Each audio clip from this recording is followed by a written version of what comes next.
오늘은 요한복음 10장 말씀을 가지고 나와 내 아버지는 하나니라 라고 하는 제목으로 묵상 나눔하도록 하겠습니다. 먼저 22절로 29절 말씀인데 24절을 봅니다. 그리스도이면 밝히 말씀하소서 그랬습니다. 22절로 24절 수전절에 예수께서 성전한 솔로몬 행각에서 거니실 때에 유대인들이 예수님을 에워싸며 당신이 언제까지나 우리 마음을 의혹하게 하려느냐, 그리스도이면 정체를 분명히 밝히라고 요구합니다. 예수께서 많은 이적을 보이시고 자신을 증거하셨음에도 불구하고 또다시 그리스도임을 밝히라는 것입니다. 그러나 그들의 이러한 질문은요, 예수를 책잡아서 고발하려는 음모가 숨겨져 있었습니다. 만일 예수가 자신이 그리스도임을 인정하고 또다시 하나님의 아들이라고 주장하면 신성모독의 죄와 아울러 로마에 대한 모반의 혐의를 씌워서 죽이려고 했기 때문이에요. 25절 이에 예수께서 내가 너희에게 말하였으되 믿지 아니하는도다. 내가 내 아버지의 이름으로 행하는 일들이 나를 증거하는 것이거늘 너희가 내 양이 아니므로 믿지 아니하는도다. 내 양은 내 음성을 들으며 나는 그들을 알며 그들은 나를 따르느니라. 내가 그들에게 영생을 주노니 영원히 멸망하지 아니할 것이요 또 그들을 내 손에서 빼앗을 자가 없느니라. 그들을 주신 내 아버지는 만물보다 크심에 아무도 아버지 손에서 빼앗을 수 없느니라고 말씀하셨습니다. 오늘 본문이 우리에게 주는 교훈이 있는데 순종으로 내가 주님의 양임을 증명하라는 것입니다. 유대인들이 예수께 그리스도인지 아닌지 밝히라고 요청하자 예수님은 그들이 목자에게 속한 양이 아니기에 목자의 일을 보고도 목자를 인정하지 않는다고 말씀하셨습니다. 내가 예수님의 양인지 아닌지는요, 주님의 말씀에 대한 나의 반응으로 알 수 있습니다. 유대인들이 그분의 음성을 듣고 그분이 행하신 일들을 보면서도 예수님을 참 목자로 인정하지 않았던 것은 그들이 예수님께 속한 백성이 아니기 때문이었습니다. 그들은 증거가 부족해서 예수님을 믿지 못한 게 아니었어요. 주님께 순종하기를 싫어했기 때문에 믿지 못했던 것입니다. 불신자들에게서 이런 모습을 봅니다. 끝없이 궤변을 늘어놓습니다. 그들이 이렇게 말하는 것은 안 믿기로 작정을 했기 때문이에요. 주님께 순종하려 하지 않고 내가 바라는 예수님만을 고집한다면요, 우리도 역시 예수님의 양이 아닐 수가 있습니다. 주님의 말씀이 이해되지 않는 것이 아니라 순종하고 싶지 않는 마음 때문은 아니지 스스로 돌아봐야 할 것입니다. 순종하는 것을 싫어하면서 내가 예수를 믿는다고 말하는 것은 나 자신을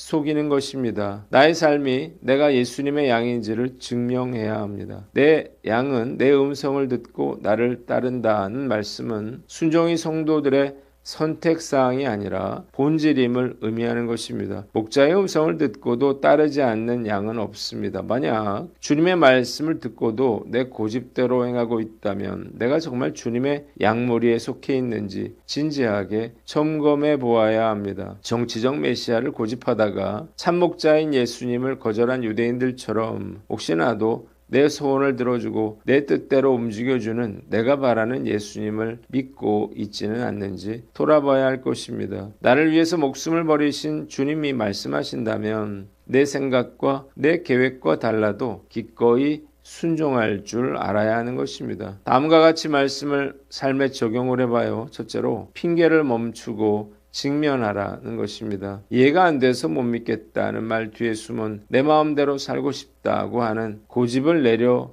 놓으시기를 바랍니다. 유대인들처럼 궤변으로 핑계대거나 변명하지 말고 성령의 음성 앞에 정직하게 서도록 노력해야 할 것입니다. 두 번째로 작은 일에서 멈춤을 연습하라는 거예요. 화가 나거나 욕심이 생기고 불순종하고 싶을 때 성령님의 음성이 들린다면 즉시 멈추어야만 합니다. 그 멈춤이 바로 내가 주님의 양이라고 하는 가장 강력한 증거인 것입니다. 입술로는 주님의 양이라고 말하면서 행동으로는 내 욕망의 음성을 따랐던 위선을 회개해야 할 것입니다. 오늘 하루 세상의 소음 속에서도 목자의 음성을 분별하고 그 음성에 즉각 반응함으로 내가 주님의 양임을 증명하며 살아가는 저와 여러분들 되시기를 주님의 이름으로 축원합니다. 두 번째 30절로 38절인데 30절을 봅니다. 나와 아버지는 하나이니라 그랬어요. 먼저 30절로 33절 내가 그리스도임을 밝히라는 유대인들의 도발적인 질문에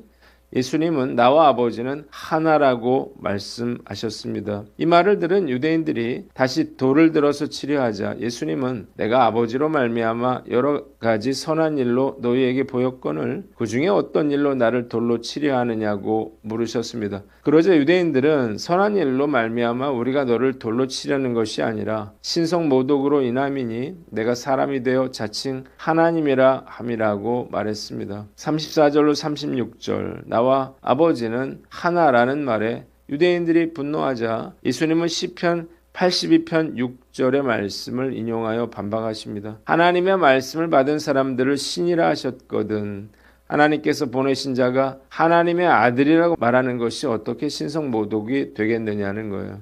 37절 또한 자신이 행한 아버지의 일을 보고라도 믿으라고 말씀하십니다. 그러면 아버지께서 그 안에 계시고 그가 아버지 안에 있음을 알게 될 것이기 때문입니다. 예수님은 아버지께서 하라고 하신 일이 아니면 아무것도 하지 않으셨습니다. 이것은 예수님이 하나님의 아들이심을 명백하게 드러내 보여주는 것이었습니다. 본문이 우리에게 주는 교훈이 있는데 사랑을 실천하라는 것입니다. 예수님은 철저하게 아버지의 뜻을 행하셨습니다. 그 절정은요, 아버지의 뜻대로 자신을 죽음에 내어주신 일이에요. 이것은 그가 하나님 안에 하나님께서 그의 안에 거하심을 보여주는 증거였습니다. 내가 주님과 하나이고 주님 안에 있음을 보여주는 열매는 무엇인가요? 증거는 무엇인가요? 바로 사랑을 실천하는 거예요. 우리가 주님을 사랑한다고 말하면서 그분이 행하신 사랑의 일을 하지 않는다면 그것은 온전한 연합이 아닐 것입니다. 내가 주님 안에 있다고 하는 가장 확실한 증거는 내 삶에서 나타나는 사랑의 실천입니다. 사랑을 실천할 때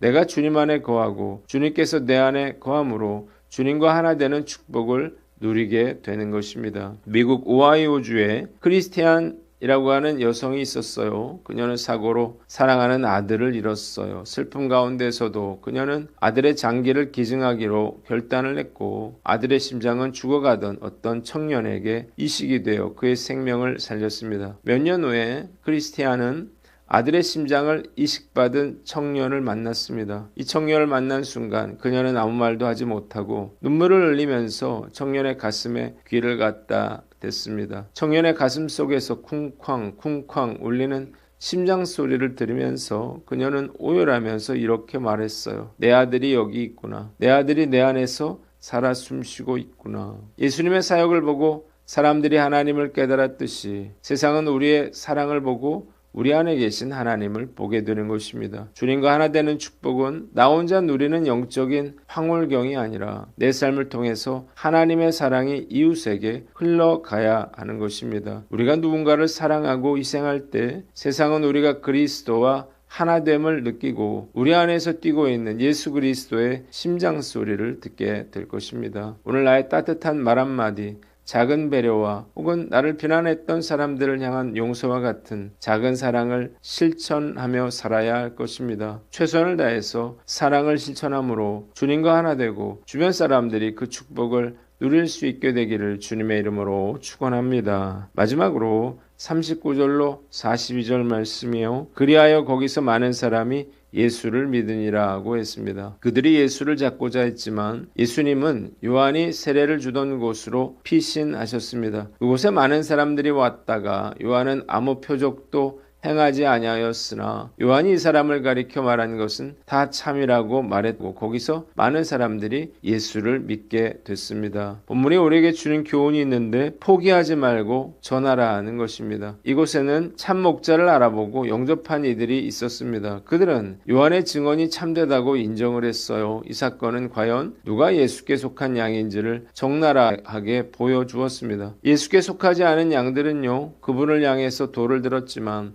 예수께 속한 양들은 요한의 증거를 인정하며 그분께로 나아왔습니다. 본문은 우리가 왜 예수님을 전해야 하는지 그 이유를 깨닫게 해줍니다. 복음을 전할 때 반박하고 싫어하고 핍박하는 사람들이 있지만 놀랍게도 이 복음을 듣고 회개하고 돌이켜 예수님을 믿는 자들도 있었습니다. 바로 예수께 속한 양들이죠. 이 확신을 가져야 합니다. 그래야 끝까지 포기하지 않고 복음을 전할 수가 있습니다. 윌리엄 정킨, 전 윌리엄이라고 하는 선교사님의 이야기인데요. 그는 전라도 지역을 다니면서 눈물로 복음을 전했지만 사람들은 그를 서양 귀신이라 부르면서 돌을 던지고 침을 뱉었습니다. 어느 날 그는 길에서 한 소년에게 전도지를 건네며 예수님을 믿으라고 권했는데 이 소년은 그 자리에서 전도지를 찢어 땅에 짓밟고 선교사님에게 욕설을 퍼부었습니다. 선교사님은 낙심이 됐지만 마음속으로 주님, 이 땅에도 분명히 주님의 양이 있겠지요 라고 기도하며 발걸음을 옮겼어요. 그로부터 26년이 흘러서 한 남자가 이 선교사님을 찾아와 눈물을 흘리면서 이렇게 말했습니다. 선교사님 기억하십니까? 26년 전 길가에서 전도지를 찍고 당신에게 욕을 했던 그 못된 소년이 바로 저입니다. 그날 찢어버린 전도지 조각 하나가 바람에 날려 제 옷 속에 들어왔는데 집에 돌아와서 그 조각에 적힌 예수라는 글자를 보는 순간 제 마음이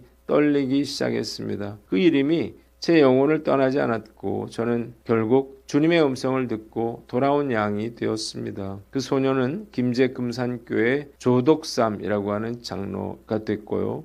자신의 집 마당을 내어주어서 교회를 세우면서 수많은 영혼을 그리스도께로 인도했습니다. 예루살렘 사람들은 돌을 들었지만요. 요단강 저편 사람들은 예수를 믿었습니다. 우리가 복음을 전할 때 만나게 되는 거절은 끝이 아님을 믿으시기를 바랍니다.